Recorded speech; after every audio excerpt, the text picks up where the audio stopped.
Hey there, it's Suzanne, and I have a very exciting story to share with you. As you can tell by the name of the title, I had a paranormal experience that for me was the first of its kind. This happened about 2 weeks ago, and I have shared this story with some friends since then, and I feel the confidence to share it on here. Conveniently, it's the spooky season, so it's very fitting. I guess for some further context, I am a psychic medium, and when it comes to mediumship skills or psychic things, they're just that. They're skills that are accessible to anyone if you're open to expand into that space and learn or practice. And some aspects can come more naturally to some people than others. But that said, I do practice the mediumship side with my mediumship circle.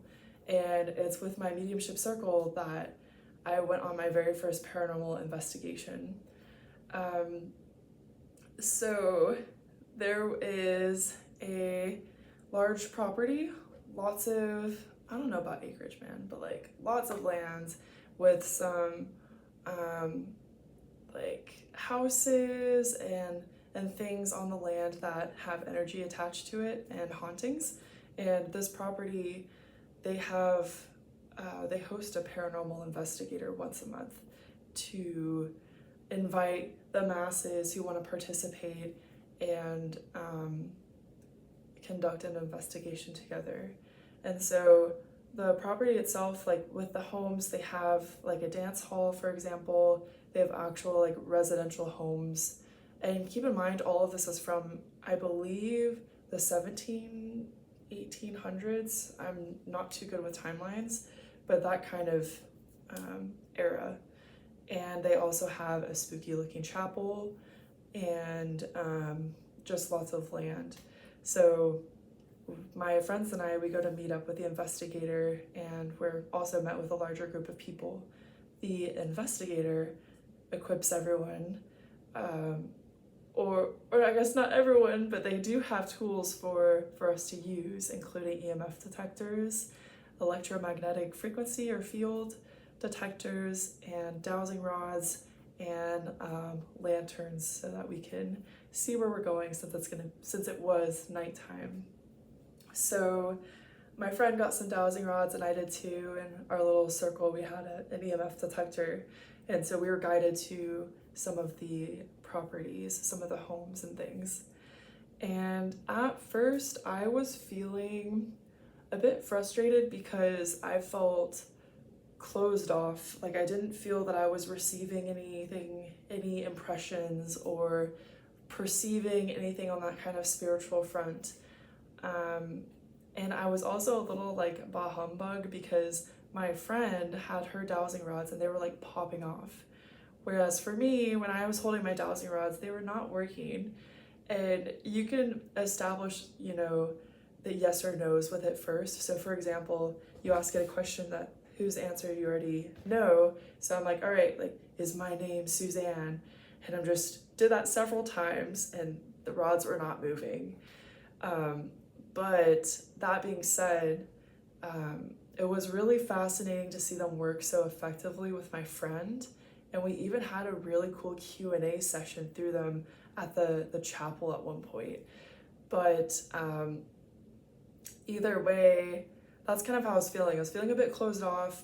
I suspect it might be because I was in a larger crowd of people and kind of instinctively at this point, not in the past, but I feel I kind of just had my boundaries up, my guards up, so I wasn't feeling into so many things or feeling kind of overwhelmed being in a crowded space.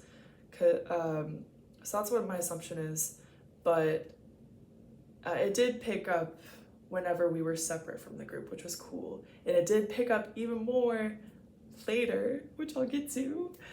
So yes, we're checking out some of the buildings, and at one point we work our way across the lands to the back of the land where there was this home, and this home was a fenced-in property. They had the main house, which was dedicated to the bedrooms, and then behind the house was were like a couple of sheds, and one of the sheds was like a kitchen space.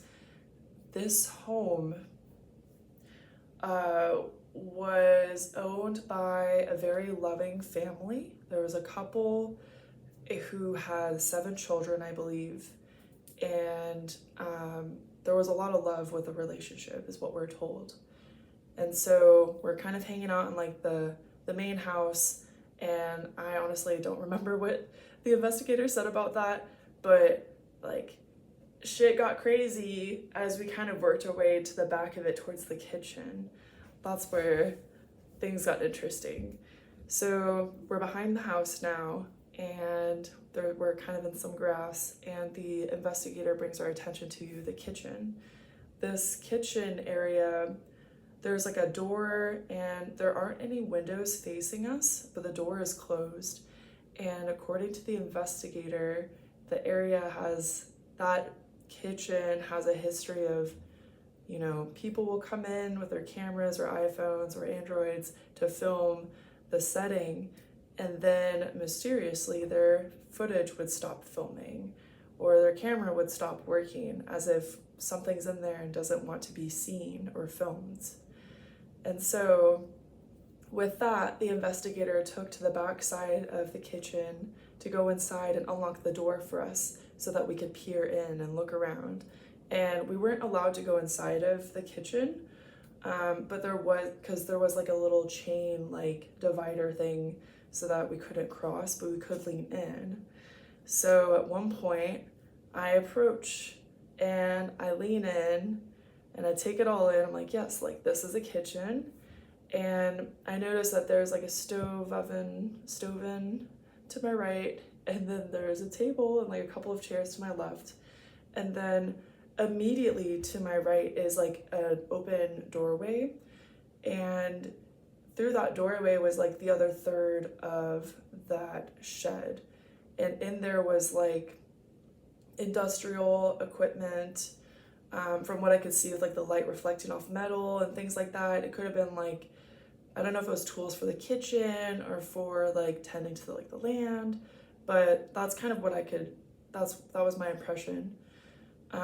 Also keep in mind, this space was not well lit at all. Like the only light I had was from the source of light that the investigator had like behind us, or possibly there was a porch light behind us, but either way there was no light inside the shed kitchen area. And so as I relive this, I look to the right, and through that dark area I start to feel a presence. And I noticed that the presence was like building in strength, like it was like manifesting into something more concentrated. And all the while I'm feeling that, and I'm like, oh, fuck, and I like look away because I didn't know what was gonna happen, but I knew it was like building up in something. And so I look away, back into the kitchen, like, the safety of the kitchen I know and love, and I'm still feeling that presence to my right building up, but I'm not thinking about it. And then I guess in like my momentary lapse of judgment or memory, I decide to look again to my right, just like snag a little glance, and I notice that the doorway is obstructed, and right in front of me, in front of my face, is a solid child, a little girl. I could see her dark long hair. I could see the white dress she was wearing, classic. I could see the cut of the neckline, it was like angled. And interestingly, the whole thing's interesting, but I could not see the features of her face. It was just shadowed, which is great, because had I seen like eyes and like a creepy ass smile, I would have shit myself and that would have been uncomfortable. So fortunately that was not included in the package deal. But as I was putting it all together, I was just shocked, and I yelped and I leapt backwards. I was like, oh god, or like whatever exclamation I had. ah.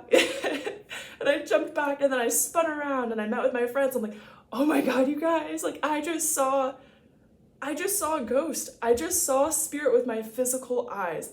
This has never happened to me before. And I was just in complete shock. I was telling my story. The other people in the group were gathering around and listening. And then the investigator's like, this is good shit. And like busts out her tablet to like record a testimony of my experience. All the while, my back is facing the open door and I'm just feeling the little girl like watching me. And it was so creepy and I wouldn't dare like look behind me for like a round 2 of jump scares, but I could feel it. I'm just like, I didn't feel threatened though, which is really good. I did not feel like it was something negative or would do me harm. If anything, what the sensations I felt the most was shock, exhilaration, awe, and excitement, because this is something I had been really fascinated by for a while, and I feel like subconsciously I've been opening myself up to it, and sure enough had this experience. But, you know, it could have been much more traumatic or, you know, uncomfortable, and I'm really grateful that that was not the case.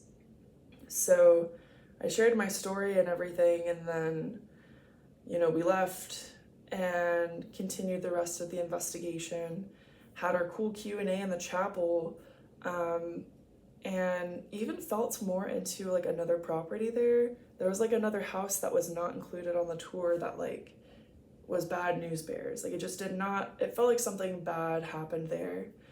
And then we closed out. The investigator hosted like a nice little closing ceremony that really kind of cut us loose from the energy of the land. And the energy of the land in general, like it felt fine. There was trauma in the land as well, which I did not mention. There had been a flood previously that had killed some people. There had also been some indigenous tribes there.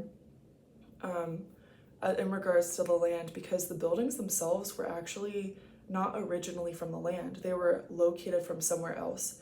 Where from, I'm not sure, but it was a nice hodgepodge of hotspots going on that were seemingly benign and a really incredible setting to have a first like paranormal experience. So closed out, I went home. I did not get any sleep that night. I was just open and like watching my back at every twist and turn, and I felt like there weren't spirits that followed me home from the farm, but I did feel like me being open now might have made me like, not a lighthouse, but it could have been like an indicator to other nearby spirits that I was open. And they're like, hey, like, you want to hang out, you know, like, you can see us now, or you're open to, like, can we come hang out? Like, that was kind of the vibe. It didn't feel bad. It didn't feel like it was from the property, but it did feel like it was something coming in because I was now more open. I did eventually use sage and Palo Santo, which I've learned that it's really important to do sage first, which pretty much sanitizes everything, followed by Palo Santo, which like brings in the positive energy, and that made a world of a difference. And I was able to sleep again. But yeah, it was fascinating. And I also felt myself at an impasse because I had this incredible experience. I had been opened up to perceive spirit, even for a flash of a moment where I could see and perceive spirit physically with my 3D eyes.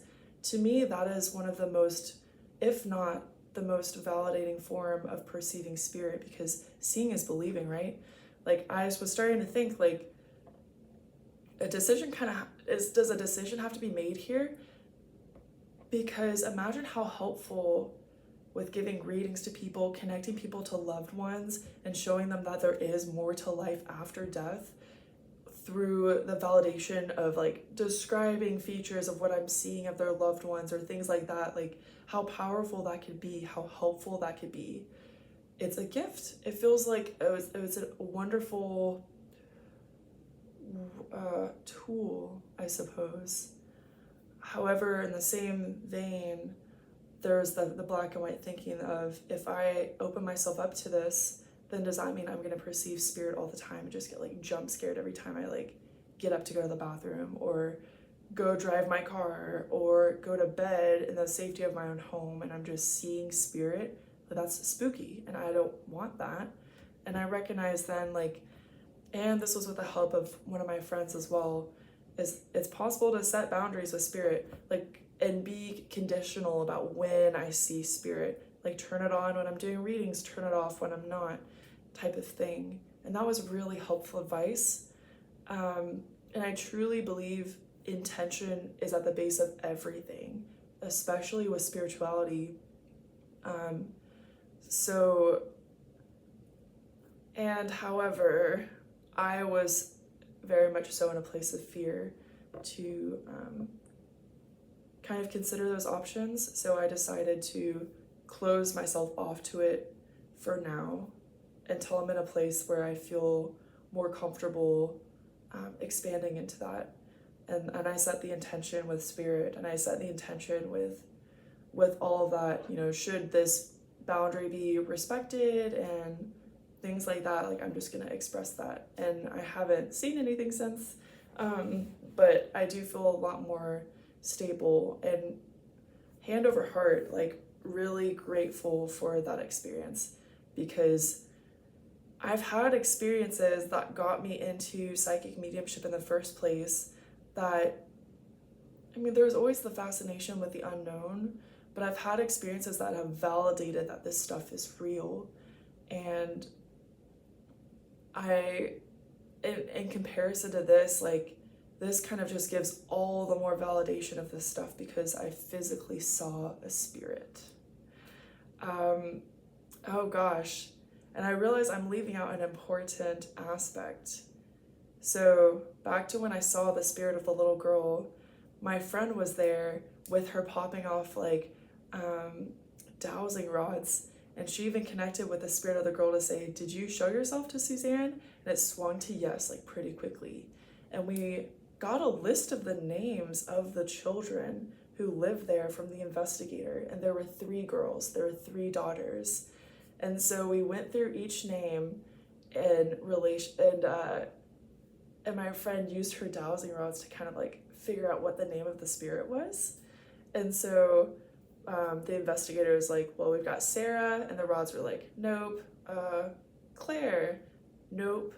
Leah, yes. That for us was validation that the spirit I saw was that of Leah.